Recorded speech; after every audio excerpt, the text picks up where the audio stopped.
Good evening to all, this is Ritu and welcome to study more knowledge. तो काफ़ी time बाद मैं आज रीजनिंग की क्लास स्टार्ट कर रही हूँ। रीजनिंग मैंने टॉपिक वाइज ऑलरेडी कराई हुई है, अगर आपने नहीं देखी है तो आप देख सकते हैं। और जो हम आज से क्लास स्टार्ट कर रहे हैं वो कर रहे हैं प्रैक्टिस सेट के फॉर्म में।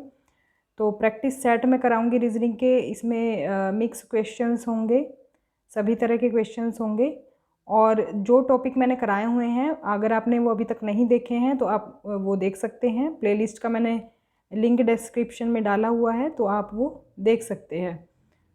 तो आज से हम शुरुआत करेंगे रीजनिंग के प्रैक्टिस सेट की। और आप इसमें जितना भी स्कोर करें मार्क्स मुझे ज़रूर बताएं कमेंट बॉक्स में। और ये जो प्रैक्टिस सेट है इसके थ्रू आपके कई कंसेप्ट क्लियर भी होंगे, आपको पता चलेगा कि किस तरह से कौन से क्वेश्चन हमें सॉल्व करने चाहिए और शॉर्ट मेथड भी आप जान पाएंगे। तो प्रैक्टिस सेट करने का ये फ़ायदा रहता है कि कम टाइम में हम ज़्यादा नॉलेज पा सकते हैं इससे, क्योंकि वैसे अगर आप अलग से टॉपिक पढ़ेंगे तो एक ही टॉपिक इतने टाइम में आपको समझ आएगा, लेकिन प्रैक्टिस सेट में कई तरह के क्वेश्चंस करने का तरीका आप सीख पाते हैं। तो चलिए देर न करते हुए शुरू करते हैं हमारी आज की क्लास। तो सबसे पहला क्वेश्चन देख लेते हैं आज की क्लास का। ये एनालॉजी से संबंधित है। एनालॉजी कई तरह की होती है, डायग्राम से रिलेटेड भी होती है और ये वर्ड से रिलेटेड भी होती है। तो जिस तरह अपव्यय से उड़ाना संबंधित है उसी तरह से भगाना किससे संबंधित है? तो इसका उत्तर हम देख लेते हैं।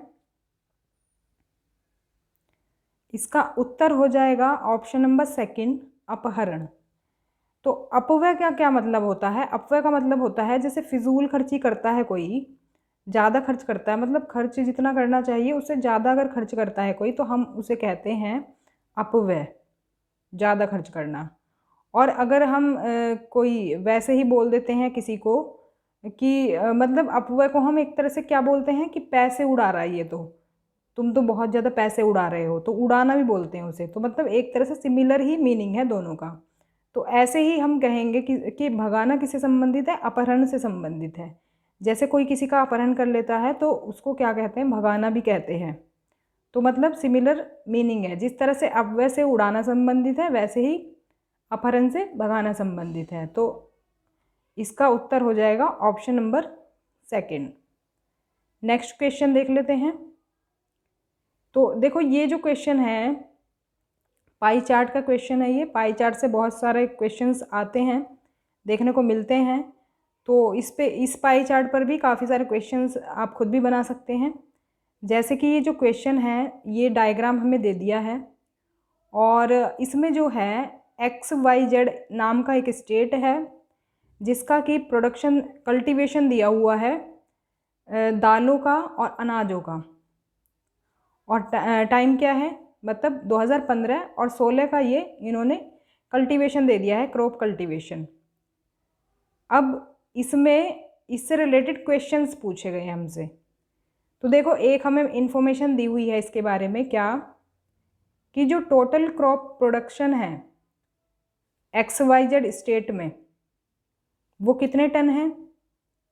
23,428 टन है वो। तो अगर हम बात करें ये जो वैल्यू है ये किसको रिप्रेजेंट कर रही है? पूरे चार्ट को रिप्रेजेंट कर रही है। मतलब ये जो पूरा चार्ट है ये वैल्यू इसको रिप्रेजेंट कर रही है। मतलब टोटल वैल्यू जो है, टोटल वैल्यू कितनी होगी हमारी? टोटल वैल्यू हमारी होगी 100%। तो 100% इक्वल टू इतना टन जो ये वैल्यू दी गई है हमें। अब इसमें क्वेश्चन किस तरह से आते हैं? हमें एक पार्ट के बारे में पूछ लिया जाता है, किसी एक पर्टिकुलर पार्ट के बारे में, कि जैसे वीट का बताइए कितना पार्ट हुआ, कितना वैल्यू हुआ, क्योंकि ये हमें परसेंटेज में दिया है। अब ये हमें कन्वर्ट करना है इसमें, टन में पूरी वैल्यू दी गई है तो टन में हमसे पूछा जाता है कि जैसे 5% अगर मिलेट का प्रोडक्शन होता है तो वो वैल्यू में कितना होगा। तो इस तरह से हमसे पूछा जाता है। तो ऐसे ही इसमें एक क्वेश्चन हमसे पूछा गया है, देख लेते हैं। हमसे पूछा गया है how much crop of corn was cultivated in XYZ during 2015 and 16। तो जो कॉर्न की जो फसल है, कॉर्न की जो फसल है उसके बारे में पूछा गया है कि वो कितनी कल्टीवेट हुई है 2015-16 के दौरान, क्योंकि ये पूरा डेटा हमारे पास जो है 2015-16 का है XYZ स्टेट का। अब कॉर्न हम देखेंगे इसमें कहाँ पर है पाई चार्ट में, तो पाई चार्ट में कॉर्न है यहाँ पर, और कितना परसेंटेज है इसका परसेंटेज है 10%। तो अब हमें करना क्या है, जो हमारी ये पूरी वैल्यू है पूरे पाई चार्ट की वो है 100%, क्योंकि ये आप सारे परसेंटेज को मिला के अगर देखें तो 100% बनता है ये। और इसकी वैल्यू कितनी दी हुई है, ये कितना टन दिया हुआ है, ये दिया हुआ है 23,428 टन। अब हम अगर कॉर्न की वैल्यू पता करनी है तो हम क्या करेंगे, इस वैल्यू का 10% निकाल लेंगे। 10% निकालने का फॉर्मूला आपको पता है कि यहाँ पर हम ये जो वैल्यू दी हुई है वो लेंगे और फिर मल्टीप्लाई कर देंगे इस तरह से 10/100। लेकिन ये फॉर्मूला जो है लंबा होता है, अब ये तो इसमें तो आप फिर भी निकाल सकते हैं, लेकिन सिंपल फॉर्मूला मैं आपको बताती हूँ कि 10% आप कैसे निकालेंगे। तो अगर आपको किसी भी वैल्यू का 10% निकालना है तो आप क्या करेंगे, ये वैल्यू ले लेंगे, यही वैल्यू ले लेते हैं हम 23,428, ये हमने वैल्यू ले ली। अब 10% बनाने के लिए क्या करेंगे, लास्ट वाला जो डिजिट होता है उसके पहले क्या करेंगे, पॉइंट लगा देंगे, पॉइंट लगा देंगे लास्ट वाले नंबर से पहले। अब ये क्या वैल्यू हो गई हमारी, ये निकल के आ गई 10% वैल्यू। तो आपको कोई कैलकुलेशन नहीं करनी पड़ी, सीधे सीधे वैल्यू आ गई है 10% निकल कर।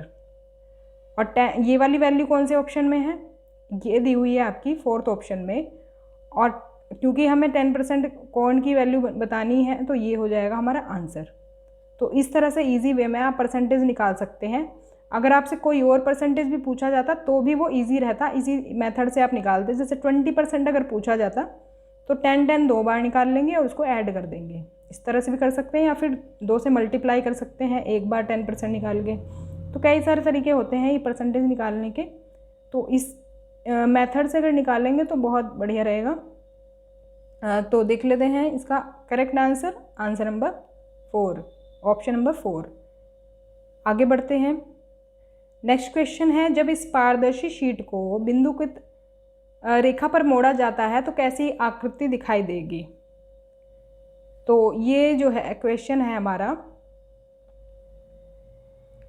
ये जो है शीट, इसके बारे में पूछा गया है कि अगर हम इसको फोल्ड कर देते हैं, यहाँ से डॉट से फोल्ड कर देते हैं, इसको हम ऐसे फोल्ड कर देंगे इस तरह से, ये वाला पोर्शन अगर हम यहाँ पर कर देंगे तो ये कैसा दिखेगा।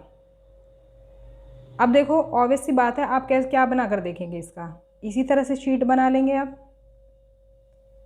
देखो ये जो ऑप्शन है ना अपने आप ही मिल जाएगा आपको। तो आप जब भी आपको इस तरह के क्वेश्चन सॉल्व करने हो पारदर्शी शीट वाला, तो आप इस तरह से इसको बना लेंगे साथ के साथ। तो ये हम इधर वाला एक पोर्शन बना रहे हैं, ये वाला। अब क्योंकि जब ये फोल्ड हो जाएगा तो इस तरह तो दिखेगा। तो अब हमारे सामने ये स्ट्रक्चर है, अगर हम इसे साइड में मोड़ेंगे तो कैसा दिखेगा, ये इधर का ये वाला सिरा भी इसका इक्वल है, ये वाला भी इक्वल है। तो ये हमारा स्ट्रक्चर कुछ ऐसा बनेगा और नीचे कुछ ऐसा बनेगा ये, और यहाँ पर आ जाएगा ये काला डॉट जो भी है। तो इस तरह का स्ट्रक्चर हमारे सामने आ जाएगा बनकर। अब देखो आंसर फिगर में देखो कौन से में ये ऑप्शन आपको दिख रहा है, तो ये दिख रहा है हमारा 3rd ऑप्शन में, और यही हमारा उत्तर हो जाएगा। तो इसका आंसर होगा ऑप्शन नंबर 3। आगे बढ़ते हैं। कोडिंग डिकोडिंग का क्वेश्चन आगे देखो, नहीं सॉरी कोडिंग डिकोडिंग नहीं है, मैथमेटिकल ऑपरेशंस होते हैं ये। मतलब इसमें मतलब साइन बदल दिए जाते हैं, प्लस माइनस डिवाइड कई तरह से आता है ये। इसमें तो ये लेटर से मतलब वर्ड से कोडिंग की गई है। तो किसी किसी में कई तरह से कोडिंग आती है इसकी, तो कई तरह से कोडिंग आती है इसमें। तो हम सभी तरह के क्वेश्चंस को करेंगे, आज हम इस तरह के कर रहे हैं। तो इसमें देखो दिया हुआ है कि यदि वहन का अर्थ मल्टीप्लाई है, वहन का अर्थ मल्टीप्लाई है, यू का अर्थ डिवाइड है, कम का अर्थ माइनस है, विल का अर्थ है प्लस, और मतलब वहन, हाँ तो वहन 7 वहन 4 विल 15 यू 3 कम 2 का मान क्या होगा। अब यहाँ से लेके यहाँ तक की हमसे पूछी है कि इसका मान क्या होगा, मतलब इसको अगर सॉल्व करेंगे तो क्या आएगा। तो हम इसको सॉल्व कर लेंगे।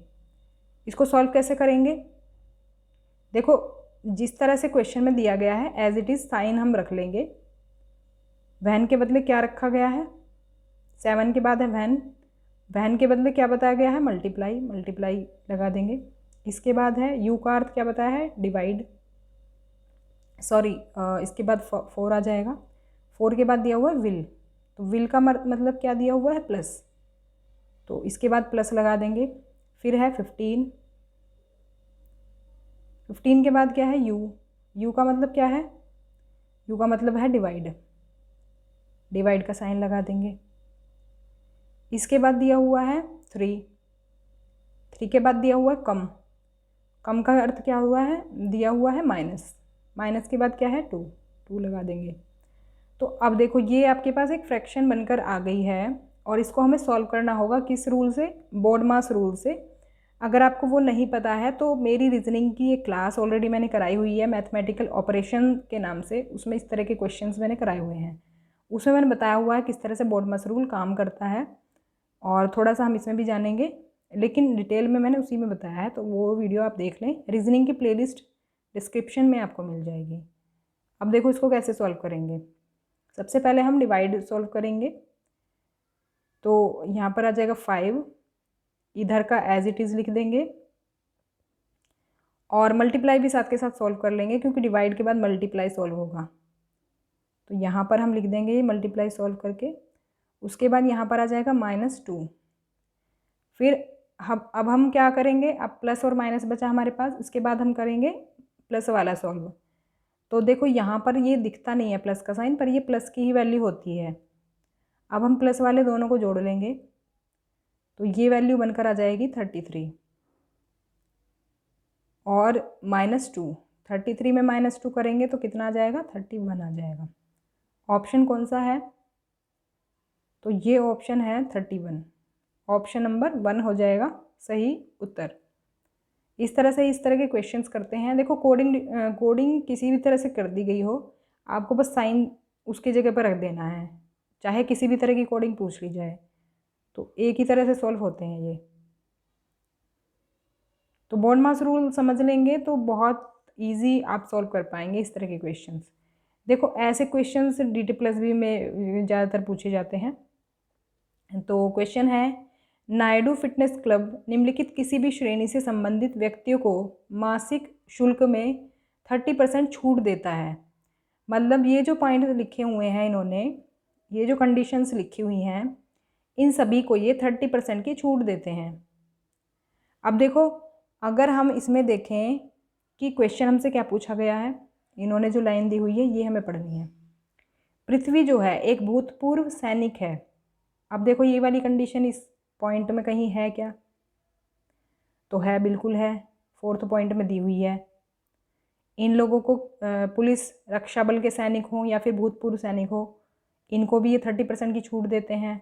ठीक है, 30% की छूट इन्हें मिलेगी। अब इसके बाद क्या है, वे 1200 के मासिक पैकेज पर नायडू क्लब में शामिल होना चाहते हैं, उन्हें रुपयों में कितनी रियायत मिलेगी, मतलब कितनी छूट मिलेगी। तो इसका सीधा सा आंसर क्या होगा, 1200 के पैकेज पे वो उसमें शामिल होना चाहते हैं नायडू क्लब में, तो इसका मतलब क्या है कि 30% की उन्हें छूट मिलेगी इस वैल्यू पर, 1200 की वैल्यू पर। अब देखो 30% की वैल्यू हम कैसे निकालेंगे, मैंने आपको बताया था 10% हमें निकालना आना चाहिए। तो 10% निकालने के लिए क्या करेंगे, 1200 का 10% कितना हो जाएगा, 1200 का 10% हो जाएगा, एक पॉइंट यहाँ लगा दो, हो गया 120। अब हम 30% कैसे निकालेंगे? 30% निकालने के लिए या तो 3 से मल्टीप्लाई कर दो 120 में, या तो 120 3 टाइम्स जोड़ दो। तो दोनों में से कोई भी काम आप कर सकते हैं, ईजी रहेगा। अब देखो 120 मतलब ये तो 10% की वैल्यू, 30% कितना हो जाएगा इसका? 360 हो जाएगा। और यही हमसे पूछा है कि उन्हें कितनी छूट मिलेगी? 360 की छूट मिलेगी। ऑप्शन नंबर कौन सा है? ऑप्शन नंबर 4 है। 4 हमारा सही उत्तर हो जाएगा। तो इस तरह से ये क्वेश्चन कितना ईजी है, लेकिन देखने से कोई भी डर जाएगा कि कितना लंबा चौड़ा क्वेश्चन है। इस तरह से ही क्वेश्चन सॉल्व करेंगे ये वाले। अब देखो एज से रिलेटेड आ गया है क्वेश्चन। 2 व्यक्तियों की उम्र के बीच अंतर 8 वर्ष है। 12 वर्ष पहले बड़े व्यक्ति की आयु छोटे व्यक्ति की आयु की 2 गुनी थी। बड़े व्यक्ति की वर्तमान आयु कितनी है? अब देखो इसको हम स्टेप बाय स्टेप वैसे ही लिख लेंगे जैसे कि इसमें बताया गया है। इसको स्टेप बाय स्टेप कैसे लिखेंगे? देखो 2 व्यक्ति हम कोई भी मान लेते हैं, मतलब लिख लेंगे। देखो छोटे और बड़े की बात हो रही है इसमें, तो एक तरफ हम लिख लेंगे, छोटे को लिखेंगे स्मॉल और बड़े को लिख लेंगे बिग। तो छोटा जो है, अब देखो यहाँ पर क्या दिया हुआ है? 2 व्यक्तियों के उम्र के बीच का अंतर क्या है? 8 वर्ष है।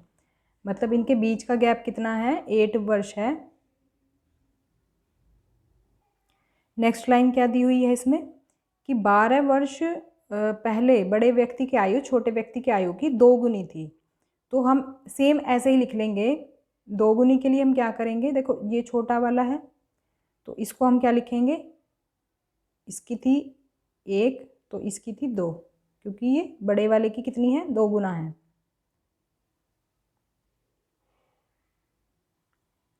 तो ये दोनों की कितनी है? इसकी 1 है तो इसकी 2 है। मतलब रेशो है ये, एक तरह से रेशो हम कह सकते हैं, क्योंकि ये 2 गुना है बड़ा वाला जो व्यक्ति है।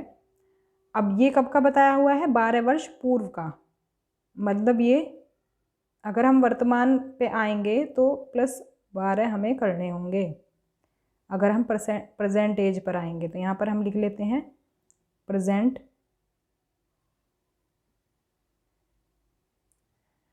तो अब हमें क्या करना है? अब हमसे पूछा है बड़े व्यक्ति की वर्तमान आयु कितनी है, तो बड़े व्यक्ति की आयु बतानी है। अब देखो इसमें चाहे क्वेश्चन कुछ भी पूछा हो, सॉल्व हमें सेम इसी मेथड से करना होगा जैसे मैं भी करूँगी, और कोई भी क्वेश्चन पूछा हो उसका आप इजीली आंसर कर पाएंगे। अब देखो ये छोटे वाले की क्या हमें रेशो दिया हुआ है? 1, बड़े वाले का दिया हुआ है 2। अब इन दोनों के बीच का कितना बन रहा है रेशो? 1 बन रहा है, 1। और एक इनके बीच का अंतर हमें कितना दिया हुआ है? 8 ईयर्स दिया हुआ है। इसका मतलब है एक रेशो की वैल्यू कितनी है? 8 है। 1 रेशो इज इक्वल टू 8। अब अगर हमें इन रेशोज़ की वैल्यू निकालनी होगी तो हम क्या करेंगे? इनमें मल्टीप्लाई कर देंगे इसकी 8 की। अब देखो 1 में अगर मल्टीप्लाई करेंगे, इसमें अगर मल्टीप्लाइंगे करेंगे 8 की तो 8 ही आ जाएगा, कोई चेंज नहीं आएगा ज़्यादा। और इसमें अगर मल्टीप्लाई करेंगे तो कितना आ जाएगा? 16 आ जाएगा। तो ये इनकी कब की एज आ गई? 12 साल पहले वाली। और हमसे कितनी कौन सी पूछी है? वर्तमान आयु पूछी है, मतलब आज की एज पूछी है। आज की एज निकालने के लिए क्या करेंगे? क्योंकि ये पहले वाली वैल्यू है 16। अब क्योंकि 12 साल का गैप है, 12 साल का गैप है तो 16 में कितना जोड़ देंगे? 12 जोड़ देंगे। तो कितना आ जाएगा?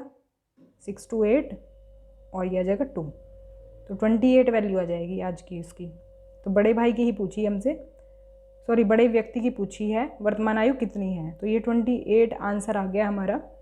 ऐसे ही अगर छोटे की पूछी जाती तो छोटे में हम 8 में 12 ऐड कर देते तो कितनी आ जाती? 20 आ जाती। छोटे की हो जाती 20 वर्ष।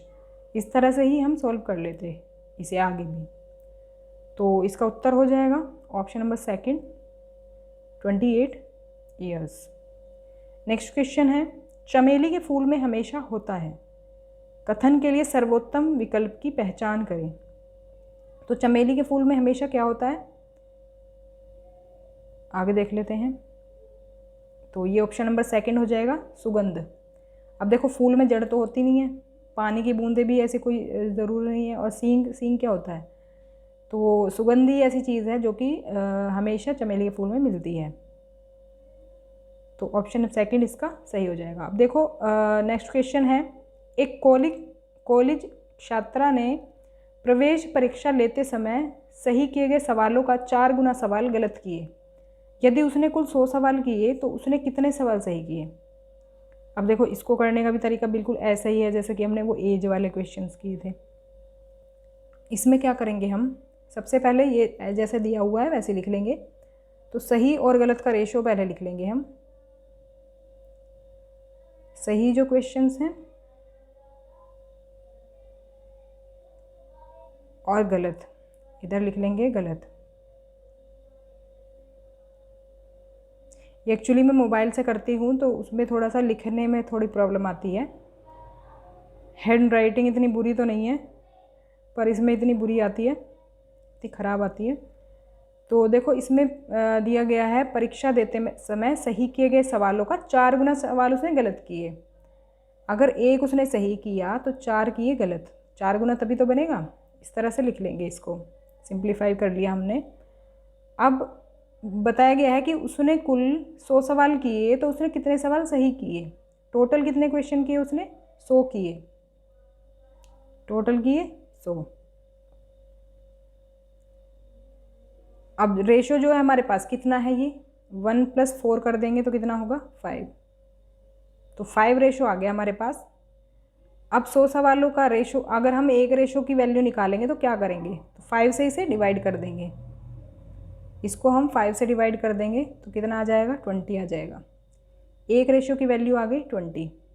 अब क्वेश्चन क्या किया गया है हमसे, तो उसने सवाल कितने सही किए। सही कितने थे हमारे पास, 1 रेशो।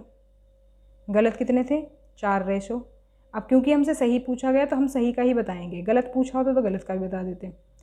तो सही उसने किए 1 × 20, क्योंकि एक रेशो की वैल्यू 20 है तो सीधी सीधी वैल्यू इसकी 20 निकल के आ गई। और अगर गलत पूछा होता तो हम 4 में 20 की मल्टीप्लाई कर देते तो वो आ जाता 80। अब 100 में से 20 सही हो गए और 80 हो गए गलत, तो आंसर हमारा 20 आ गया क्योंकि हमसे सही पूछा है। फर्स्ट ऑप्शन सही हो जाएगा, फर्स्ट ऑप्शन सही उत्तर हो जाएगा। नेक्स्ट क्वेश्चन है, निम्नलिखित श्रृंखला में अगला पद क्या होगा। ये दी हुई है अल्फ़ाबेटिक सीरीज़। इसमें इसको सॉल्व करने का सबसे अच्छा तरीका है इनकी नंबरिंग कर लीजिए।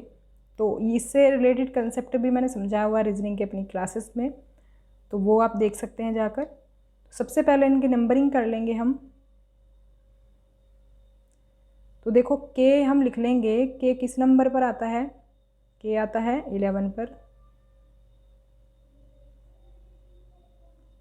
के आता है 11 पर, आर आता है 18 पर, एन 14 पर। जिनको इनकी नंबरिंग याद करने में प्रॉब्लम आती है वो क्या करेंगे, ईजोटी याद कर लेंगे। ईजोटी 5, 10, 15, 20, 25, वो भी मैंने रीजनिंग की क्लास में बताया हुआ है डिटेल में, उसमें आप देख सकते हैं। तो क्यू आ जाएगा 17 पर।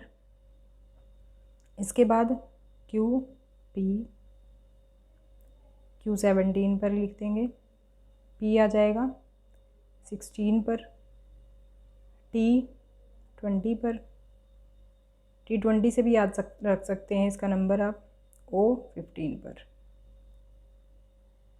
तो सबसे पहले हम क्या करते हैं, फर्स्ट लेटर से इस वाले लेटर से इस वाले फर्स्ट का कंपैरिजन करके देखते हैं कि कैसे कितना डिफरेंस आ रहा है।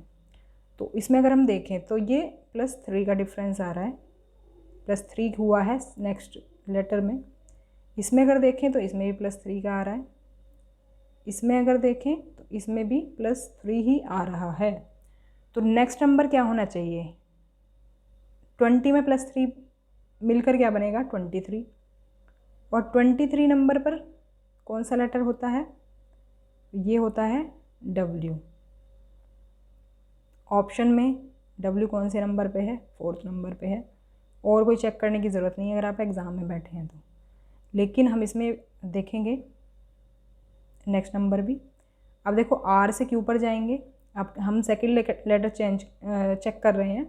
अगर 2-3 लेटर दिए होंगे तो उसमें ऐसे ही सीक्वेंस रहता है, पहले फर्स्ट लेटर से चेक करते हैं, फिर सेकंड से, फिर थर्ड से। अब देखो, अगर आप इस पर गौर करें तो इसमें -1 हो रहा है।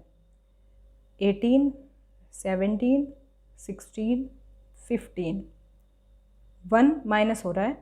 तो 15 के बाद 1 माइनस करके आएगा 14। 14 नंबर पे कौन सा लेटर है? तो ये है हमारा N। तो सही ऑप्शन है ऑप्शन नंबर 4। ऑप्शन 4 सही हो जाएगा। नेक्स्ट क्वेश्चन है, आपके दोस्त ने आपको अपने जन्मदिन की पार्टी के लिए आमंत्रित नहीं किया है, सर्वोत्तम प्रत्युत्तर क्या होगा? प्रत्युत्तर मतलब उसके बात का उत्तर क्या होगा, हम क्या उत्तर करेंगे?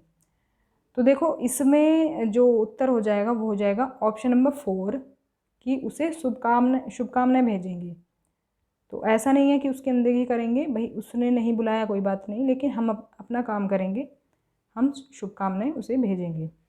तो ये ऑप्शन नंबर 4 इसमें सही हो जाएगा।